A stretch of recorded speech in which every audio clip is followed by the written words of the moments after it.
గోవిందా నామస్మరణ ఎలా వచ్చిందో మీకు తెలుసా? ఫ్రెండ్స్ అందరూ ఎలా ఉన్నారు? వెంకన్న గుడే కదరా నువ్వు లోగో పెడతా ట్యాంక్ వాటర్ ట్యాంక్ చూపెడుతున్నావు ఏంటి అనుకుంటున్నారా? వాటర్ ట్యాంక్ కదా వెంకన్న గుడే చూడండి.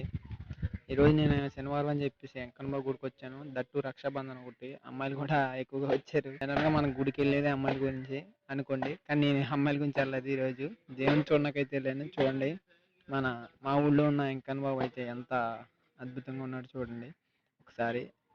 మనం జనరల్గా గుడికి వెళ్ళినప్పుడు ఎప్పుడు ఉండే వైబ్రేషన్ కంటే గుడికి వెళ్ళినప్పుడు ఉండే ఆ పాజిటివ్ వైబ్రేషన్ చాలా వేరు కదా.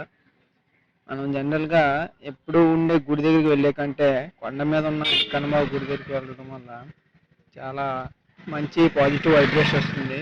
అలాగే నేను వెళ్ళిన వెంటనే ప్రదర్శనలు కూడా చేశాను 2-3. అది చూడండి మన వెంకన్న గుడి.